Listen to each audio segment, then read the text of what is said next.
Halo, selamat pagi pemirsa IDX Channel. Apa kabar Anda hari ini? Kembali berjumpa dalam program Market Opening bersama saya, Prasetyo Wibowo. Kita akan mereview kembali bagaimana pergerakan bursa global di mana Amerika Serikat mengalami penguatan yang cukup signifikan yang didorong dengan adanya paket stimulus yang cukup besar yang akan digelontorkan oleh pemerintahan Joe Biden, begitu yang masih dinantikan oleh market hingga saat ini. Sementara indeks harga saham gabungan pun masih menunjukkan rally ke arah yang lebih positif lagi. Sejauh mana pergerakannya pada market hari ini? Langsung saja, inilah Market Opening selengkapnya.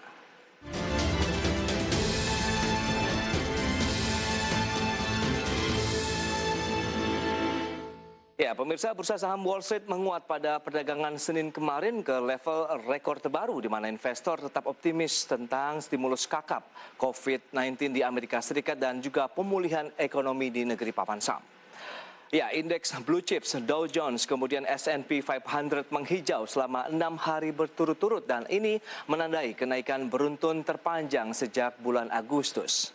Sektor energi melambung lebih dari 4% pada perdagangan Senin karena harga minyak mentah berjangka jenis Brent patokan internasional yang ditutup di atas $60 Amerika per barrel untuk pertama kalinya dalam lebih 1 tahun terakhir.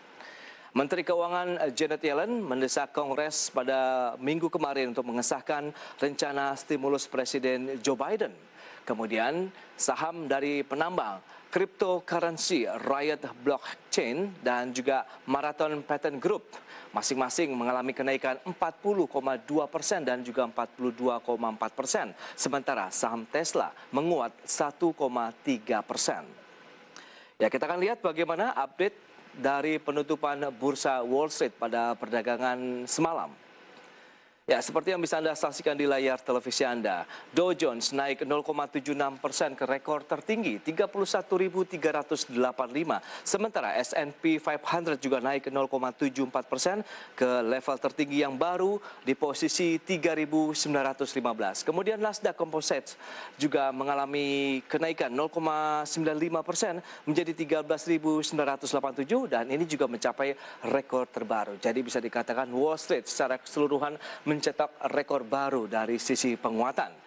Dan kita beralih ke bursa Eropa, pemirsa, di mana bursa saham Eropa ini juga mengalami penguatan pada perdagangan Senin kemarin yang mengikuti sentimen positif yang terjadi di Amerika Serikat dan juga wilayah Asia.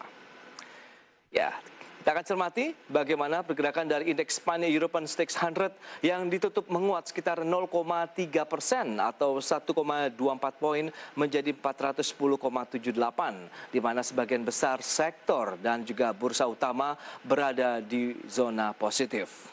FTSE Inggris kita lihat ini termasuk di antara indeks dengan kinerja terbaik naik 1,48% setelah menjadi level 23.425 setelah mantan Presiden Bank Sentral Amerika, maksud kami Bank Sentral Eropa, Mario Draghi mendapatkan dukungan dari dua partai utama untuk membentuk pemerintahan baru. Ya, sentimen pasar Eropa juga didukung oleh aksi pasar yang positif secara global meskipun laporan keuangan dan perkembangan dari virus corona masih menjadi fokus utama ini para investor di kawasan benua biru.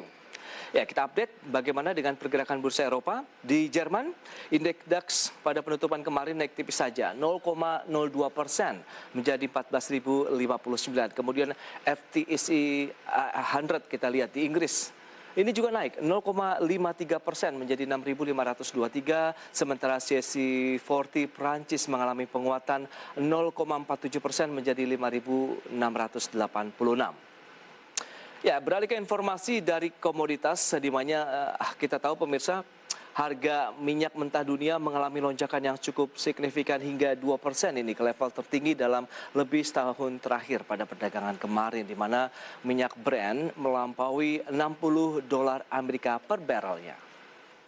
Ya, pemirsa, minyak Brent ini naik didorong oleh adanya pemotongan pasokan di antara produsen utama dan juga harapan untuk stimulus ekonomi yang dinantikan di Amerika Serikat sebagai lanjutan dari program Joe Biden. Kemudian minyak mentah berjangka Brent patokan internasional ini ditutup melonjak $1,22 Amerika Serikat atau naik sekitar 2,1% menjadi $60,56 Amerika per barrel. Ya, sementara itu, patokan dari Amerika Serikat minyak mentah berjangka untuk West Texas Intermediate ini juga mengalami kenaikan hingga 2% di level 57,97 dolar Amerika per barrel. Ya, kedua, benchmark minyak mentah dunia tersebut berada di level tertinggi sejak Januari 2020. Ya, kita akan beralih ke wilayah Asia, di mana bursa Asia juga kompak bergerak positif pada perdagangan kemarin. Ini kita akan lihat update-nya pagi ini. Ya, indeks Nikkei di Jepang menguat pada saat pembukaan 0,19% di level 29.443 seperti yang bisa Anda saksikan di layar televisi Anda. Kemudian Kospi Korea Selatan kita lihat juga pagi ini dibuka menguat 1,19% pemirsa di level 3.127. Kemudian Hang Seng Hong Kong pada penutupan kemarin positif 0,11% di level 29.319. Kemudian Straits Times Singapura naik 0,84% di level 2.931. Ya, bagaimana dengan pergerakan indeks harga saham gabungan pada perdagangan kemarin yang juga masih bertahan di zona positif ya. Hari Senin kemarin menguat sekitar 0,93% atau 57 poin berada di level 6.208. Sementara di sisi lain, investor asing masih melakukan aksi jual atau net sell di pasar reguler yang mencapai 211 miliar rupiah. Baik, pemirsa, demikian review dari pergerakan bursa global, kemudian wilayah Asia dan tentunya indeks harga saham gabungan. Di segmen berikutnya kami akan hadirkan narasumber ini. Bagaimana membahas strategi investasi, kemudian adanya penerapan dari PPKM Mikro yang mulai berlaku per hari ini. Kami segera kembali.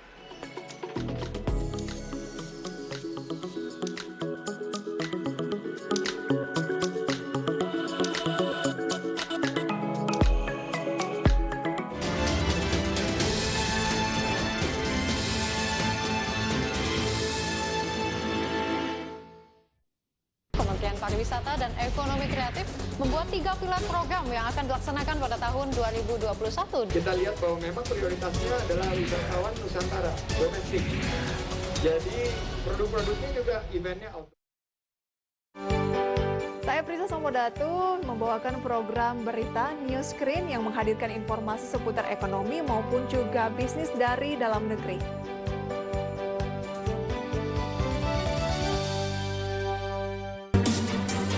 Senang sekali saya David San Oval dan dapat hadir menemani Anda dalam program spesial dialog webinar on TV.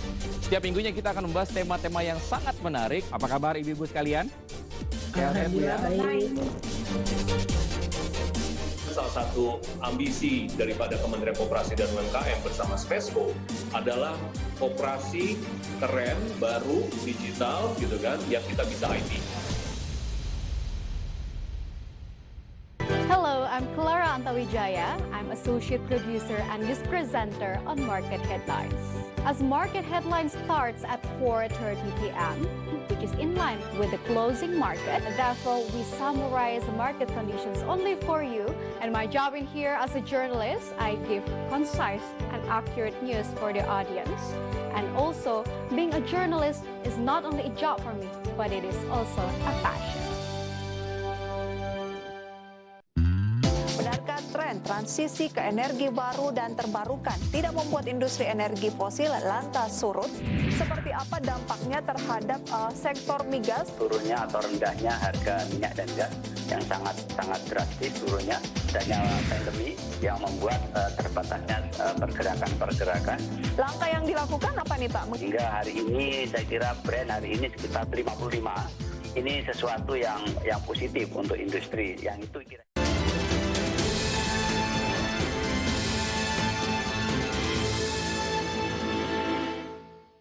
Ya, pemirsa, terima kasih Anda masih bergabung bersama kami dan ini sudah tersambung melalui line Zoom ya bersama dengan Rifan Kurniawan, beliau adalah Indonesia Value Investor. Ya, selamat pagi Mas Rifan. Selamat pagi Mas. Apa kabar Anda hari ini? Sepertinya semangat sekali dalam menyikapi perdagangan hari ini. luar biasa. Selalu semangat setiap pagi. Selalu semangat karena sentimennya juga positif ya. Kalau tadi sudah disampaikan Wall Street menghijau bahkan mencetak rekor baru begitu. Dow Jones, kemudian S&P 500 juga sama. Nasdaq mengalami hal yang sama juga. Sementara di Eropa pun mengikuti optimisme yang terjadi di Amerika Serikat. Demikian juga dengan indeks harga saham gabungan. Nah, bagaimana strategi investor dan traders tentunya dalam menyikapi euforia yang menyelimuti indeks harga saham gabungan dengan sentimen-sentimen positifnya ini, Mas Rifan, silakan. Ya, jadi kalau untuk jangka pendek memang ini sedang ada sentimen yang positif juga ya. Oke. Di mana tadi kan kita sudah disampaikan bahwa beberapa indeks juga menguat. Jadi momentumnya ini memang masih terjaga setelah sempat koreksi yang cukup dalam sepanjang akhir Januari lalu ya. Oke. Cuma jadi kalau misalkan untuk teman-teman trader ya tetap seimbangkan dengan sesuaikan dengan trading plan-nya ya, sesuaikan dengan indikator teknikalnya. Nah, sementara untuk teman-teman investor ini bisa manfaatkan untuk hold saham-saham yang memang sudah dipegang sebelumnya seperti itu. Nah, Oke. tapi mungkin kalau saya juga menyarankan supaya tidak terbawa untuk euforia seperti yang sempat terjadi di bulan Januari lalu gitu, karena khawatirnya tetap ada potensi koreksi, karena kan bagaimana kita tahu valuasi dari indeks di US juga tidak bisa dikatakan murah, jadi tetap ada potensi untuk koreksi, jadi kita tetap harus waspada seperti itu. Baik, tapi dari sisi kewaspadaan seperti apa yang harus dilakukan oleh investor di dalam negeri tentunya dalam menyikapi perdagangan hari ini? Apakah mereka yang sudah ada posisi cuan begitu sebaiknya merealisasikan keuntungan atau justru menambah posisi? Karena kan kita tahu harga minyak mentah dunia yang kembali lagi ke level $60 Amerika per barrel ini juga jarang terjadi begitu, dan bertahan di level-level ini adalah menjadi salah satu momentum juga dong bagi emiten-emiten yang memiliki korelasi dengan pergerakan harga minyak mentah dunia di pasar modal Indonesia, Mas Rifan. Yes, betul. Jadi gini, kalau kita bicara dari perspektif makro terlebih dahulu ya, dari perspektif indeksnya sendiri, indeks harga saham gabungan, jika kita bandingkan dengan gross domestic product ya, setelah kemarin kan udah keluar hasilnya seperti itu. Oke. Nah, ini kalau misalkan kita hitung dengan indikator Warren Buffett indicator ya, atau market cap to GDP ratio, sebenarnya angka di atas 6.000 ini masih tergolong agak modestly overvalue. Nah, jadi ini yang tadi saya sebutkan ya, meskipun memang masih terjaga momentumnya, tapi tetap ada potensi untuk koreksi. Tapi yang saya maksud koreksi di sini juga bukan koreksi yang tajam atau signifikan sekali ya, tidak. Tapi koreksi menuju ke level yang indeks yang lebih sehat, yaitu di fair value-nya seperti itu. Lah, bicara mengenai fair value dari pergerakan indeks harga saham gabungan, dan kemarin kan ditutup di level 6.200 nih. Banyak orang memang ataupun analis yang menyebutkan 6.200 menjadi level krusial juga dari pergerakan IHSG untuk menjadi konfirmasi begitu apakah indeks akan terus melaju atau justru tekanan jual mulai terbentuk, dalam artian sudah banyak yang melakukan take profit, Mas Rifan. Ya, jadi betul, saya sepakat bahwa 6.200 itu juga merupakan titik yang cukup krusial ya untuk menentukan apakah kuat atau tidak indeks di level tersebut. Ya. Tapi kalau kita tadi bandingkan dengan market cap to GDP ratio, sebenarnya fair value-nya ini ada di kisaran sekitar 5.800-an lah, 5.800-an sampai 5.900-an. Itu untuk fair value-nya seperti itu. Jadi balik lagi ke dari 62 ya, mungkin ya kita nggak bisa pastikan tentunya ya, tetap ada potensi untuk ke ke fair value-nya tadi. Nah, itu yang saya sebutkan, strateginya adalah lebih ke teman-teman investor maupun trader juga tetap boleh untuk bertransaksi beli saham yang fundamental bagus, atau kalau teman-teman trader yang secara chartnya mendukung gitu ya, tapi tetap kalau bisa jangan full power size, begitu gitu. ya. Jangan full power ya, karena balik lagi takutnya ada potensi seperti akhir Januari lalu ya. Jadi kalau misalkan ada potensi seperti Januari lalu, kita sebagai trader ataupun investor itu tetap secara psikologis itu akan tenang, dan juga kita akan punya cash gitu loh untuk kembali misalkan membeli saham-saham yang dihargai di harganya lebih murah. Oke, kita tahu juga COVID-19 masih menjadi momok begitu ya, bahan perbincangan yang hangat dan paling aktual sampai dengan saat ini begitu, Mas Rifan. Dan pemerintah pun ada jurus baru yang akan diterapkan terkait dengan PPKM yang sudah diberlakukan kemarin batas akhirnya sampai dengan 8 Februari. Namun ini sepertinya tidak memberikan hasil yang cukup efektif dan akhirnya keluar PPKM mikro begitu. Kita akan sampaikan dulu informasinya ini, Mas Rifan. Ya. Ya, pemirsa, pemerintah kembali mengeluarkan aturan baru terkait dengan pemberlakuan pembatasan kegiatan masyarakat atau PPKM. Dan per hari ini, PPKM berbasis mikro untuk tingkat desa, kelurahan ini mulai diberlakukan hingga 21 Februari mendatang. Pemerintah kembali mengeluarkan strategi baru dalam mengatasi penyebaran virus corona yang masih tinggi di tanah air. Kali ini Kementerian Dalam Negeri menerapkan kebijakan pemberlakuan pembatasan kegiatan masyarakat atau PPKM yang lebih ketat hingga ke tingkat rukun tetangga atau RT. Kebijakan baru tersebut tertuang dalam Instruksi Menteri Dalam Negeri Nomor 3 Tahun 2021 tentang pemberlakuan pembatasan kegiatan masyarakat atau PPKM berbasis mikro dan pembentukan posko penanganan COVID-19 di tingkat desa dan kelurahan untuk pengendalian COVID-19. PPKM mikro berlaku mulai 9 Februari hingga 21 Februari 2021. PPKM Mikro sendiri diterapkan usai pemerintah melakukan evaluasi pelaksanaan PPKM di sejumlah wilayah di Pulau Jawa dan Bali sejak 11 Januari hingga 8 Februari 2021 yang dinilai tidak efektif.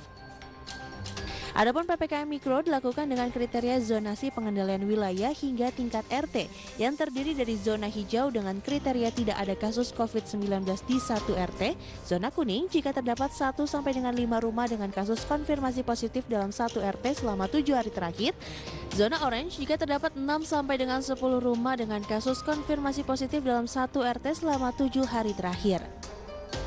Dan zona merah jika terdapat lebih dari 10 rumah dengan kasus konfirmasi positif dalam satu RT selama 7 hari terakhir, maka skenario pengendaliannya adalah menemukan kasus suspek dan pelacakan kontak erat.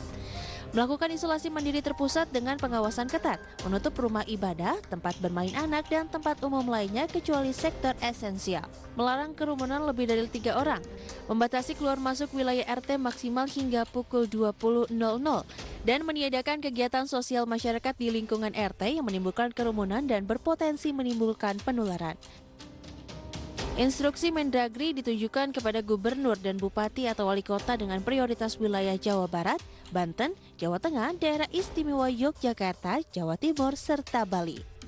Berbagai sumber, IDX Channel. Baik pemirsa, kita lanjutkan kembali perbincangan bersama dengan Rifan Kurniawan, Indonesia Value Investor dan juga Direktur dari PT Indovesta Utama Mandiri. Baik, Mas Rifan, ini informasi yang menarik begitu. Akhirnya pemerintah sudah memberikan aturan yang lebih jelas lagi karena ini skalanya mikro bahkan sampai dengan tingkat rukun tetangga atau RT begitu, desa dan kelurahan. Bagaimana tanggapan Anda? Apakah ini bisa menjadi salah satu sentimen positif? Karena kita lihat ada beberapa aturan yang justru merelaksasi dari operasional pusat perbelanjaan nih. Dari sebelumnya jam 7 dengan batasan kita tahu kompensasi paling tidak sampai jam 8. Kemudian sekarang jam 9 pun masih boleh buka, Mas Rifan. Iya, jadi kalau saya lihat memang PPKM Mikro ini justru merelaksasi aturan yang sebelumnya sudah ada ya. Seperti tadi Mas pernah sampaikan juga mall dari yang sebelumnya jam 7, kemudian jam 8, sekarang bisa jam 9. Terus kemudian work from office yang sebelumnya 25%, sekarang kalau nggak salah juga bisa 50% seperti itu. Jadi sebenarnya ini kalau saya lihat pemerintah ingin berupaya untuk menyeimbangkan antara pertumbuhan ekonomi juga menekan laju pertumbuhan dari COVID-19. Jadi kalau dilihat dari perspektif ekonomi, memang ini hal yang bisa katakan merupakan salah satu katalis positif juga gitu, karena memang antara ekonomi dan kesehatan ini tidak berjalan terpisah, melainkan berjalan secara beriringan gitu. Dan saya lihat mungkin ada ini merupakan salah satu momentum juga ya, supaya ini kan kita masih di kuartal 1 ya, mudah-mudahan emiten-emiten yang ada di Bursa Efek Indonesia dengan adanya PPKM Mikro ini ya bisa meningkatkan kembali kinerjanya di laporan keuangan kuartal 1 2021 nanti, yang sama-sama kita harapkan dengan meningkatnya kinerja ya maka harga saham juga akan kembali meningkat seperti itu. Itu dia. Apakah sektor retail ini juga bisa disasar dan juga mungkin sektor konsumer? Karena sektor konsumer pada perdagangan kemarin justru yang mengalami tekanan jual begitu ya kalau kita lihat dan mereview perdagangan kemarin. Apakah dengan adanya PPKM yang bisa dikatakan relaksasi justru yang terjadi dari operasional pusat perbelanjaan bisa dimanfaatkan kita memilih-milih nih saham-saham yang berbasis retail kemudian konsumer tadi? Ya, jadi memang especially di retail sih ya. Jadi kalau saya lihat memang kalau consumer kan nggak terlalu terdampak waktu tahun 2020 lalu. Tapi kan kalau kita bicara retail ini salah satu sektor yang secara kinerjanya cukup terdampak signifikan dengan adanya pandemi COVID-19. Nah, dengan PPKM Mikro ini ya, saya sih melihat bahwa ada potensi bahwa emiten-emiten retail bisa kembali meningkatkan kinerjanya. Tapi permasalahannya adalah mungkin tidak semua emiten retail ini bisa kita sasar, Mas, karena terbukti memang ada beberapa emiten yang sudah terlebih dahulu untuk menutup sejumlah gerainya seperti itu ya, sehingga peluang untuk bangkit di tahun 2021 ini mungkin agak sulit gitu. Tapi emiten yang masih bisa survive di tahun 2020 kemarin ya tanpa harus menutup sejumlah gerainya, ini saya lihat punya potensi yang yang bagus lah di tahun 2021 ini. Mas Rifan, emitennya apa saja yang berbasis dari retail? Kita akan bahas di segmen berikutnya ya sambil menantikan opening market begitu, karena pre-opening saja indeks harga saham gabungan masih terus bergerak di zona positif ini. Mas Rifan, kita akan jeda sebentar. Ya, pemirsa, kami akan segera kembali usai break yang satu ini.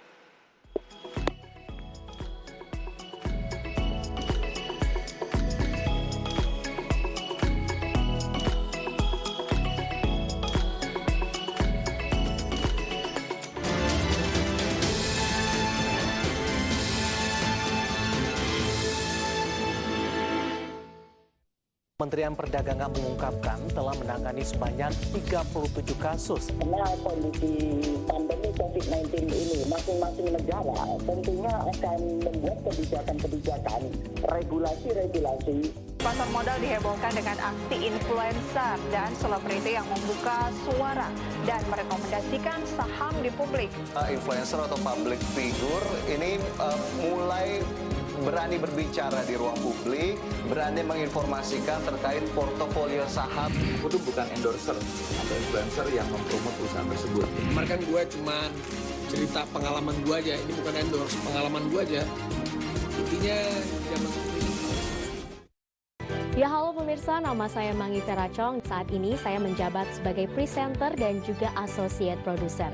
Saat ini saya membawakan program IDX Conversation Closing, di mana di program tersebut saya menganalisa isu-isu ekonomi yang menarik, baik dari luar negeri maupun juga dari dalam negeri. Tentunya hingga saat ini saya masih terus belajar dan saya sangat menikmati profesi tersebut.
Baik, pemirsa, terima kasih Anda masih bergabung bersama kami dalam Market Opening dan kita akan lanjutkan kembali perbincangan bersama dengan Rifan Kurniawan, Indonesia Value Investor. Ya, Mas Rifan, informasi apa yang bisa Anda sampaikan terkait dengan sektor retail yang tadi Anda katakan justru ini bisa dijadikan momentum kita untuk cicil beli meskipun tidak full power ya, seperti yang sudah kita singgung sebelumnya. Silakan, apa saja sih yang bisa dipilah-pilah begitu?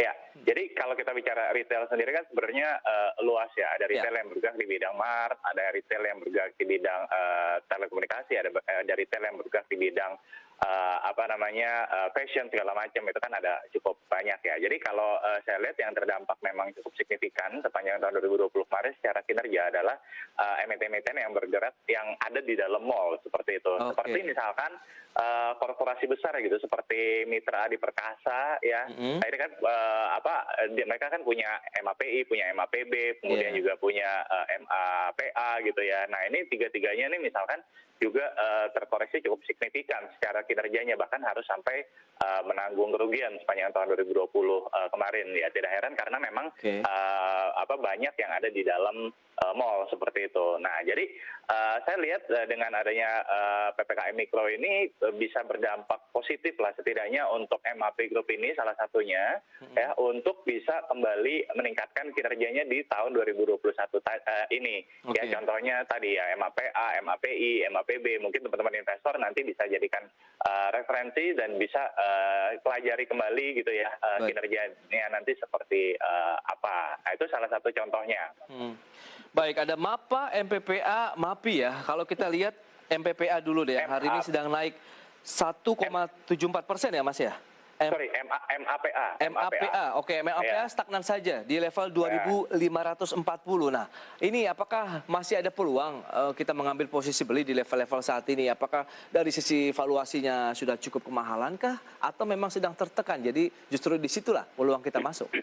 Ya, jadi kalau kita bicara MAPA sendiri, ini merupakan salah satu yang kalau kita pakai coba valuasi, kita asumsikan, nggak usah muluk-muluk, ya, kita asumsikan bahwa kinerjanya ini akan bisa kembali ke level tahun 2019 seperti itu ya. Jadi tidak lebih baik, tapi setidaknya menyamai lah di tahun 2019 kemarin sebelum pandemi. Nah, ini kalau saya lihat nilai intrinsiknya itu ada di kisaran di atas sekitar 3.000-an sampai 3.000 sampai 3.300-an lah kurang lebih ya untuk kinerjanya untuk nilai intrinsiknya. Jadi kurang lebih itu masih ada sekitar kalau saya coba hitung sedikit, ini masih ada margin of safety kurang lebih sekitar 30% dan itu level yang cukup aman gitu. Menarik ya, tapi di level 3.000 sampai dengan 3.100, oke lah Anda katakan ini adalah nilai intriksinya dari MAPA begitu ya.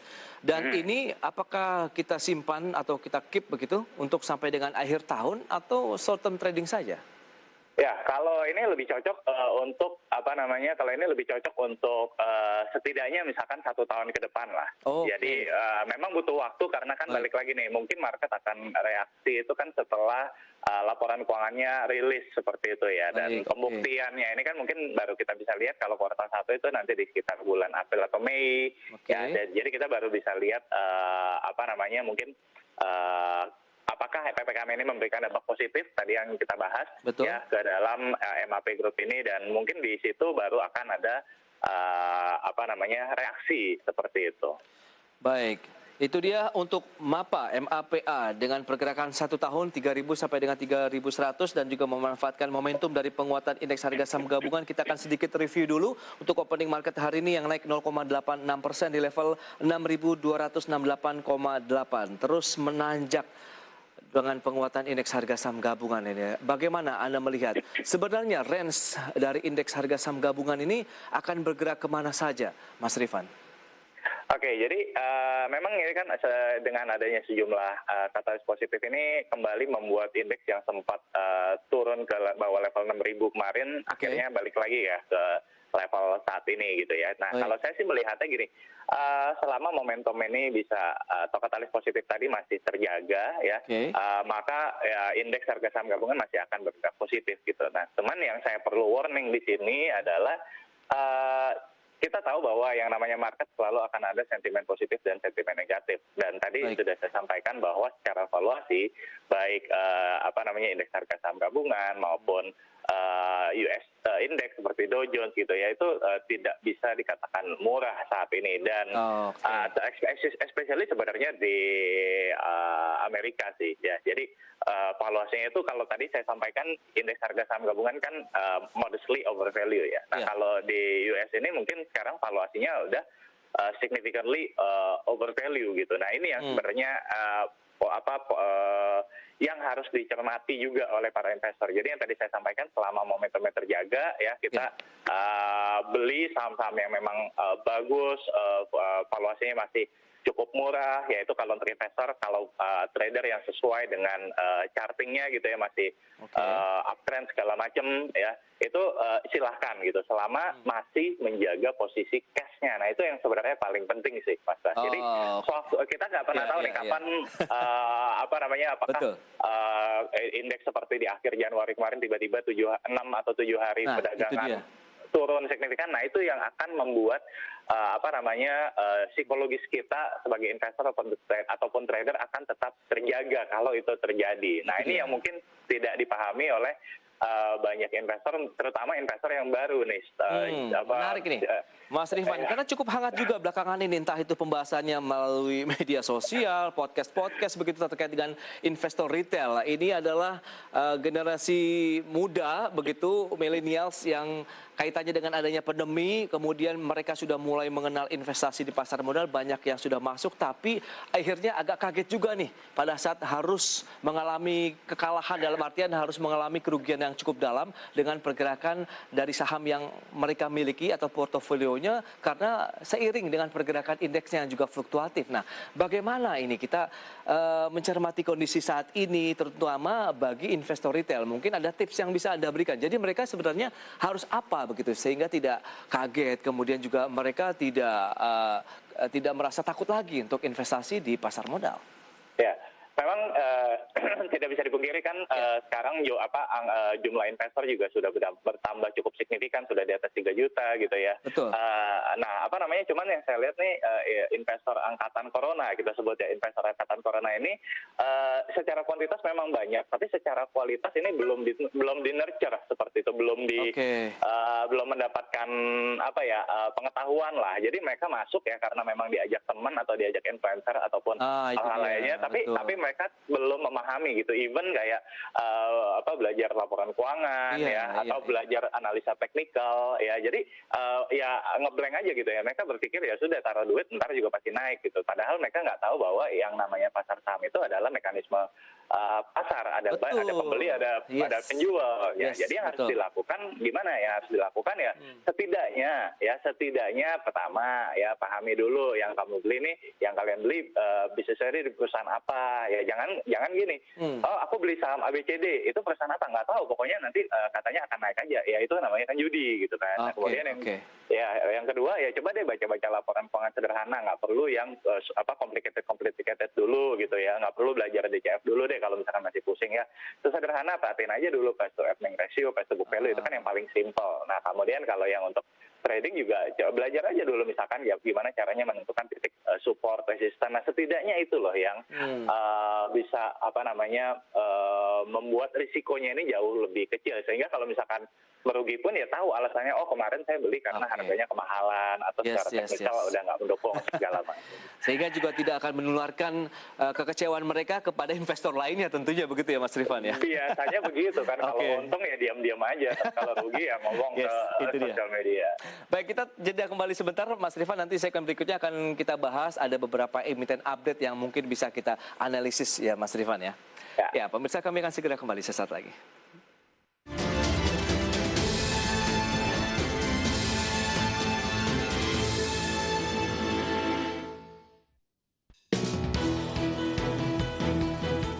IDX Channel, the Indonesia Stock Exchange channel, is the authorized capital market channel in Indonesia.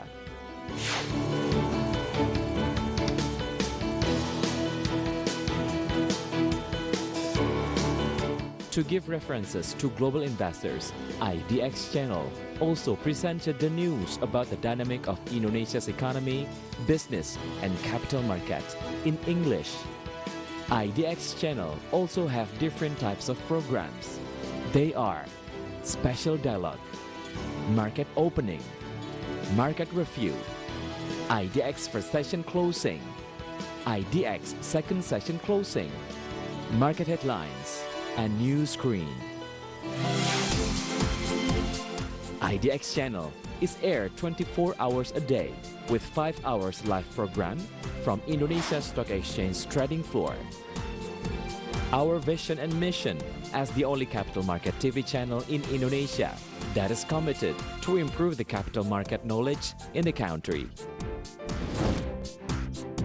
News that had been delivered on IDX channel can also be seen on our digital platforms, so you can give yourself an update about informations anywhere and everywhere.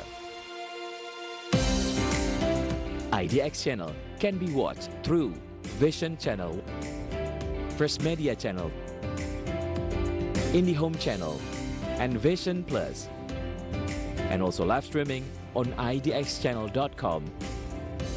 IDX channel provides information from around the world from different perspectives.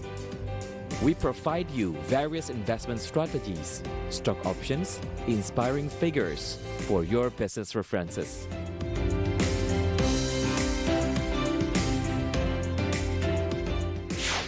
IDX channel, your trustworthy economic, business, and capital market channel.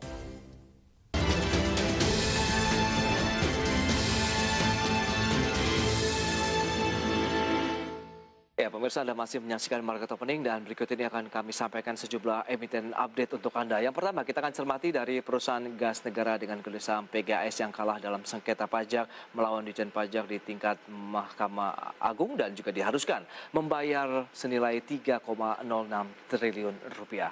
Kemudian ada saham Indo Internet dengan kode saham EDGE yang melonjak 20% pada perdagangan perdana ke level Rp8.850 per unit saham. Selanjutnya kita lihat dari Bank BCA yang laba bersihnya di tahun 2020 turun sekitar 5% dengan total aset yang menembus hingga 1.000 triliun rupiah. Baik, kita akan coba cermati dari Pegas terlebih dahulu ya. Update pergerakannya di mana ini kalah dalam sengketa pajak. Kinerja pada penutupan kemarin justru masih positif 1,36%, seperti yang bisa Anda saksikan di layar televisi Anda di level 1495. Sementara kinerja dalam 6 bulan terakhir pun masih bergerak positif 20% dengan PE ratio sekitar 34,2 kali dan market cap-nya mencapai 36,2 triliun rupiah. Baik, kita akan lanjutkan kembali perbincangan bersama dengan Mas Rifan Kurniawan. Ya, Mas Rifan, ada beberapa emiten update yang sudah kita sampaikan, tapi kita akan fokus ke Pegas dulu ini yang kalah dalam sengketa pajak bahkan sampai dengan Mahkamah Agung. Review Anda bagaimana, Mas Rifan? Ya, jadi ini sebenarnya bukan kasus baru ya. Ini sebenarnya kan kasus lama yang kemudian mencuat kembali ya. Dimana kan sebenarnya ini kasus udah dari tahun 2012-2013 gitu ya. Kemudian sempat kan waktu tahun 2017 3 tahun yang lalu kan di mana waktu itu kan Dirjen Pajak juga udah menyatakan bahwa objek yang sedang diperdebatkan ini adalah bukan objek pajak ya pada tahun 2017 lalu gitu. Jadi kalau waktu itu memang beritanya juga sempat mencuat gitu ya. Tapi sayangnya memang waktu tahun 2018 juga Pegas sempat mengajukan upaya hukum banding gitu waktu itu melalui pengadilan pajak dan waktu tahun 2019 juga kan pengadilan pajak juga udah mengabulkan gitu bahwa permohonan banding dari Pegas ini juga akhirnya dikabulkan dan membatalkan ketetapan dari Dirjen Pajak. Namun kayaknya nih Dirjen Pajak kurang puas lah dengan melanjutkan lagi begitu ya proses hukumnya. Melanjutkan lagi PK ya peninjauan kembali ke level yang lebih tinggi lagi yaitu Mahkamah Agung. Nah, akhirnya mungkin di sini mungkin ya diputuskan bahwa Pegas kalah dalam sengketa tadi ya. Jadi kita mungkin bicara kalau mungkin worst case skenario-nya dulu ya. Kalau misalkan worst case skenario-nya Pegas kemudian membukukan sengketa pajak 3 triliun ini ke dalam laporan keuangan kuartal 4 ya memang secara hitung-hitungan Pegas akan mencatatkan rugi bersih. Ya ini kalau misalkan kalau laba kuartal 3 kemarin kan kurang lebih di 53,2 juta US dollar atau setara hampir 800 miliar. Yes. Ya kalau misalkan dibebankan sengketa pajak 3 triliun ya berarti kurang lebih ada sekitar 2,2 triliun mungkin ya rugi bersihnya seperti itu. Ya cuman yang saya mau highlight di sini lebih ke arah pertama kerugian tadi ya sebenarnya bukan karena operasionalnya ya operasionalnya sendiri masih profitable ya meskipun memang juga turun karena penurunan harga harga jual gasnya. Ya. Nah, yang highlight kedua yang saya mau sampaikan juga adalah sebenarnya kalau saya lihat Pegas sendiri ini punya kemampuan untuk membayar sengketa pajak tadi yang masih sangat baik. Kalau kita lihat di kuartal 3 kemarin kan jumlah kasnya Pegas saja ada kurang lebih 1,19 miliar US dollar atau setara dengan 17,8 triliun rupiah seperti itu. Jadi kalau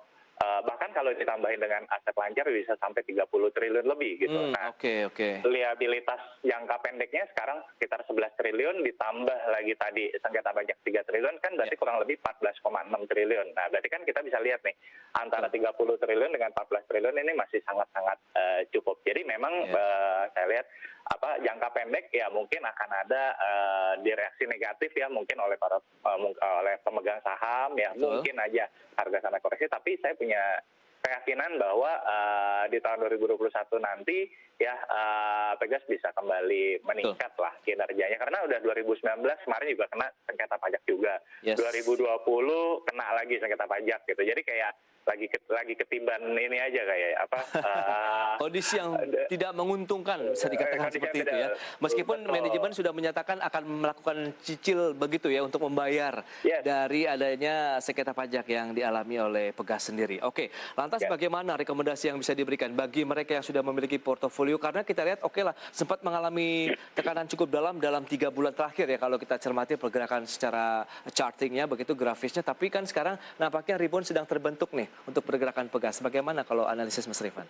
Ya, jadi gini, balik lagi kalau misalkan kita lihat dari prospek jangka panjangnya ya, balik lagi kita harus pahami bahwa Pegas ini adalah perusahaan yang menguasai ya market share dari distribusi gas seperti itu ya, mencapai bersama dengan Pertagas kurang lebih sekitar 95-96% market share. Jadi kan udah bisa dikatakan sebagai perusahaan monopoli dengan economic mode yang juga besar seperti itu ya. Jadi proses jangka panjangnya itu, prospek jangka panjangnya jelas masih sangat baik gitu ya. Prospektif lah paling tidak ya kalau kita lihat Pegas sendiri. Betul. Baik, betul. Ya. Hari ini naik 1% di 1.510. Kalau yang belum punya, apakah masih Anda sarankan atau sebaiknya tadi kita menyasar retail saja deh, memanfaatkan momentum adanya PPKM Mikro tadi yang sudah berlaku per hari ini?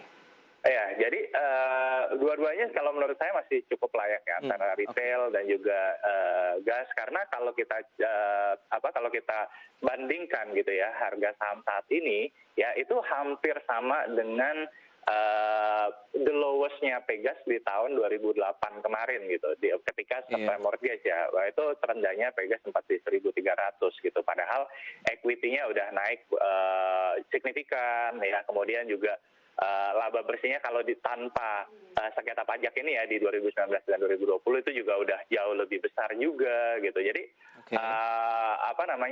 momentum ini sebenarnya juga bisa dimanfaatkan gitu ya, terutama untuk investor jangka panjang untuk membeli di saat market sedang pesimis gitu.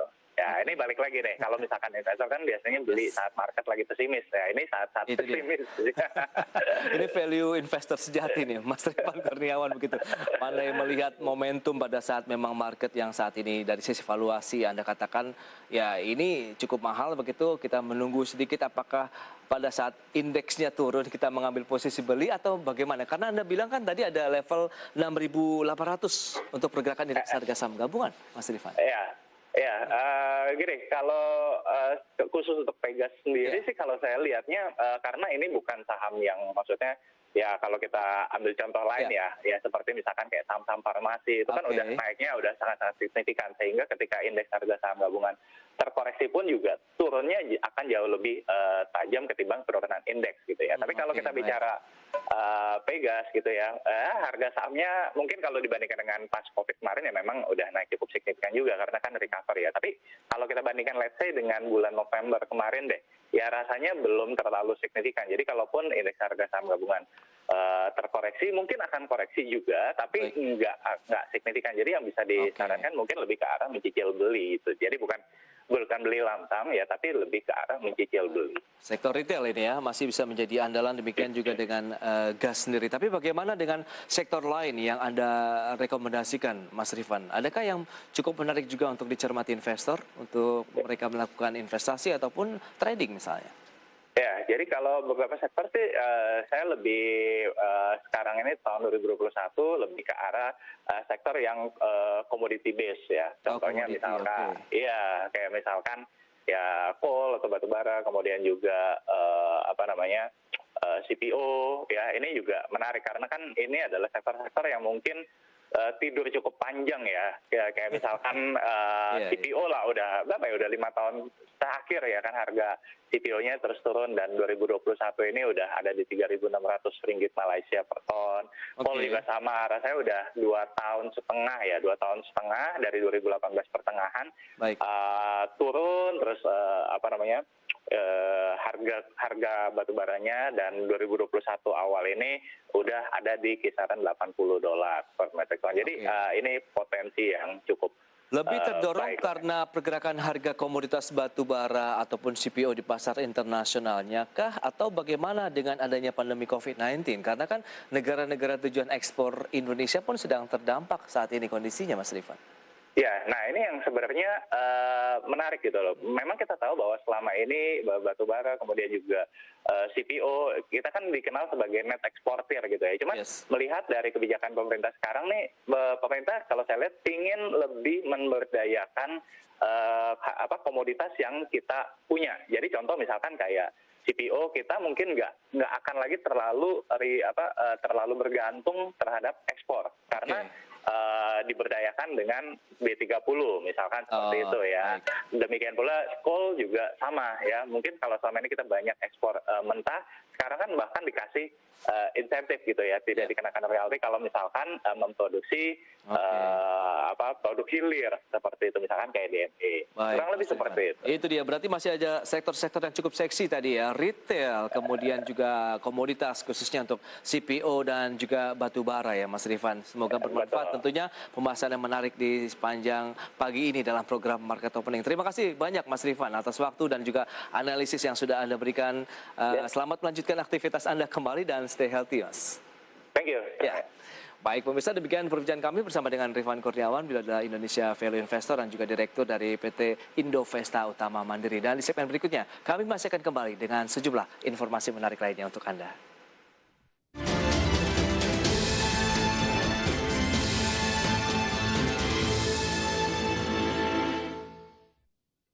Bagaimana outlook UMKM di 2020 ini, Pak Leona? Saya ingin mengajak terutama anak-anak muda bagaimana caranya supaya nantinya ini bisa berkooperasi dengan baik. Dan ini sudah dimulai.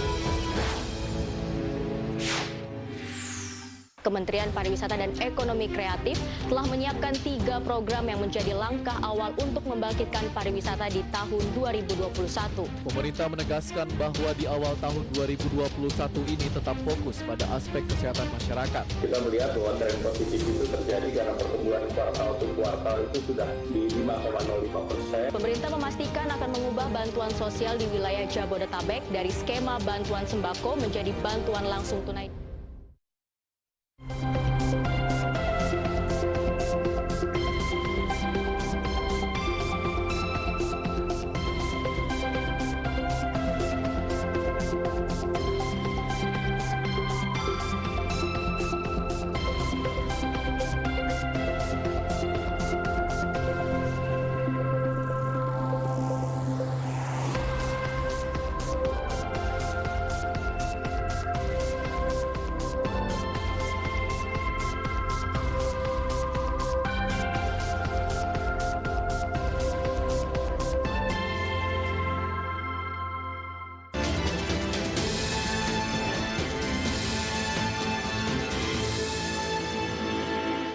Ya, pemirsa, Indonesia dipastikan baru akan memiliki vaksin COVID-19 sendiri pada kuartal keempat di tahun 2022.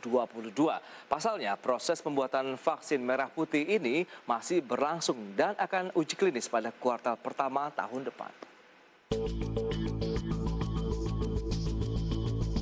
Kementerian Badan Usaha Milik Negara memastikan Indonesia baru akan memiliki vaksin COVID-19 buatan sendiri pada kuartal keempat tahun 2022. Vaksin tersebut adalah vaksin merah putih buatan PT Bio Farma Persero yang bekerja sama dengan 7 institusi dan 6 universitas dalam negeri. Menteri BUMN Erick Thohir menjelaskan saat ini proses pembuatan vaksin merah putih masih terus berlangsung di perusahaan farmasi milik pemerintah yang berada di Bandung, Jawa Barat. Adapun pelaksanaan uji klinis baru akan dilakukan pada kuartal pertama hingga kuartal 3 tahun 2022. Dengan demikian, Erick menambahkan jika proses uji klinis vaksin merah putih berjalan sesuai harapan, maka pada kuartal keempat tahun depan dipastikan Indonesia sudah memiliki vaksin COVID-19 sendiri. Di kuartal 1 tahun 2022 kita melakukan uji klinis. Semoga juga nanti di uji klinis yang terakhir yaitu di kuartal 3 tahun 2022 sehingga di kuartal 4 2022 kita sudah mempunyai vaksin merah putih sendiri. Sementara itu, proses pengerjaan vaksin merah putih juga melibatkan instansi pemerintah lain yaitu Kementerian Riset dan Teknologi serta Kementerian Kesehatan. Dari Jakarta, Ricky Anwardi, IDX Channel. Ya, sementara itu Asosiasi Pengusaha Retail Indonesia atau APRindo menyambut baik PPKM Mikro yang merelaksasi jam buka pusat perbelanjaan hingga pukul 9 malam. Pengusaha retail pun bisa memanfaatkan peluang dengan inovasi produk dan juga strategi pemasaran yang baru melalui promosi dan kerjasama antara pengelola mal dengan tenant yang ada. Kalangan pelaku usaha retail yang tergabung dalam Asosiasi Pengusaha Retail Indonesia atau APRindo menyebut baik kebijakan PPKM Mikro yang merelaksasi jam operasional pusat perbelanjaan atau mal hingga pukul 9 malam tanpa toleransi waktu. Sebelumnya, jam operasional mal dibatasi hanya sampai pukul 7 malam dengan toleransi hingga pukul 8 malam. Ketua Departemen UMKM APRindo, Handito Juwono mengungkapkan, relaksasi PPKM harus dimanfaatkan oleh pengusaha retail yang ada di mal untuk bisa menjual lebih banyak produknya. Pengusaha retail juga harus melakukan inovasi produk dan strategi pemasaran yang baru dalam menghadapi pola konsumsi masyarakat yang baru. Handito memprediksi pelaku usaha retail baru bisa bangkit di semester 2 tahun 2021, asalkan jumlah penderita COVID-19 bisa ditekan dan strategis bisnis yang digunakan juga tepat. Kelonggaran buat pelaku usaha dan buat konsumen untuk melakukan aktivitas ekonomi. Tetapi juga sekaligus mengingatkan kita bahwa kita tetap harus waspada pada penyebaran pandemi corona. Dan buat pelaku usaha memang hal demikian menjadi sesuatu yang harus dipikirkan sebagai sebuah kenormalan baru ya. Dan saya rasa memang buat pelaku usaha yang penting kemudian ada kepastian hukum, ada standarisasi. Selama semua daerah, semua pelaku usaha menjalankan kedisiplinan waktu, pada dasarnya konsumen juga bisa menyesuaikan. Jadi kita sambut baiklah. Handito menambahkan pengusaha mal ataupun retail harus tetap patuh pada protokol kesehatan guna memastikan penyebaran COVID di mal bisa ditekan. Dan pengunjung juga dihimbau tidak melanggar protokol kesehatan. Dari Jakarta, Rizka Ayu, IDX Channel. Ya, pemirsa, demikian market opening untuk edisi hari ini. Semoga bisa menjadi referensi dan sumber informasi untuk investasi Anda. Dan tetap saksikan IDX Channel, pemirsa, your trustworthy economic, business and capital market channel. Saya, Prasetyo Wibowo, beserta kerabat kerja yang bertugas undur diri. Terima kasih dan sampai jumpa.